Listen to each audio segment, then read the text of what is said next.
उठ जाओ, जब ये देश तरक्की करेगा तो सबके लिए करेगा। ये अगर विश्व गुरु बनेगा तो सबके लिए बनेगा, अगर यहाँ नुकसान होगा तो वो भी सबका होगा। इसलिए तुम भी खड़े हो जाओ, 80% के साथ तुम 20% वाले भी हो, तुम भी खड़े हो जाओ। सर नमस्कार, आपका स्वागत है हरी डिजिटल में। क्या लग रहा है सर, जिस प्रकार बोला जाता है कि मुस्लिम समाज को भाजपा दबाती है, मुस्लिमों को सुविधाएं नहीं दे रही है, ऐसा आरोप लगाती है विपक्ष, तो क्या लग रहा है आपको? आप मुस्लिम समाज से हो? हाँ, मैं मुस्लिम समाज से हूँ, इमरान खान मेरा नाम है। और मेरा अपना ये मानना है, क्योंकि मैं आज से पॉलिटिक्स नहीं देख रहा हूँ, मेरे फादर जर्नलिस्ट रहे हैं अपने टाइम में। जब टिकैत जी की, राकेश टिकैत जी के फादर की, महेंद्र सिंह टिकैत जी के वक्त की जब राजनीति शुरू हुई थी, मैं तब से देख रहा हूँ। 50 साल मेरी उम्र है। इतनी मुझे समझ तो है कि मेरी कैलकुलेशन जो कहती है कि भाई कांग्रेस के राज में या दूसरी पार्टियों के राज में आपको वोट बैंक के रूप में इस्तेमाल किया गया है। मुसलमानों को तरक्की अगर उनके राज में नहीं हुई आपकी, तो इसका दोष किसका है? इसका दोष भाजपा का नहीं है। रहा कुछ मुसलमानों का अगर ये कहना है, मुसलमानों का कुछ का ये कहना है कि मोदी जी के राज में हमें मारा जा रहा है, तो आपको मार के आपको जगाया जा रहा है। आपको 11 साल से मार मार के जगाया जा रहा है।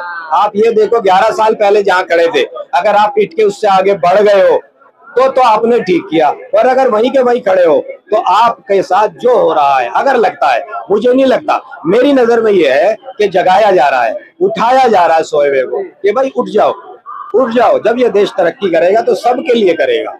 ये अगर विश्व गुरु बनेगा तो सबके लिए बनेगा, अगर यहाँ नुकसान होगा तो वो भी सबका होगा। इसलिए तुम भी खड़े हो जाओ, 80% के साथ तुम 20% वाले भी हो, तुम भी खड़े हो जाओ। कहते हैं कि मुस्लिमों को भाजपा का नहीं देखते, ये हिंदू की पार्टी है केवल भाजपा, ऐसा क्या आप मानते हो? नहीं नहीं, ऐसा नहीं है, ऐसा नहीं है। अभी केरला में जब मेंबर ऑफ पार्लियामेंट के इलेक्शन थे, वहां डॉक्टर अब्दुल सत्तार को टिकट नहीं दिया गया। यूपी में एक मंत्री मुस्लिम नहीं है। ये है कि सिनेरियो, राज्यपाल भी तो बिहार के मोहम्मद आरिफ खान, आसिफ खान के भाई हैं बड़े, और वो पहले गवर्नर बंगाल के थे, बाद में उनको बिहार का गवर्नर बनाया गया, और भी बहुत सारे पदों पे हैं, और भी तो बहुत सारे पदों पे हैं। आप जो हैं, अगर मैं कहता हूँ, आप कह रहे हो मार रहे हैं, मार के आपको जगा रहे हैं, क्योंकि आप गहरी नींद में सोए हैं। आप जल्दी से जागने वाले नहीं हो। जब बच्चा गहरी नींद में होता है, इस बार जो बिहार के अंदर MI फैक्टर होता है मुस्लिम और यादव का, तो क्या लग रहा है इस बार परिवर्तन होगा? नहीं होगा।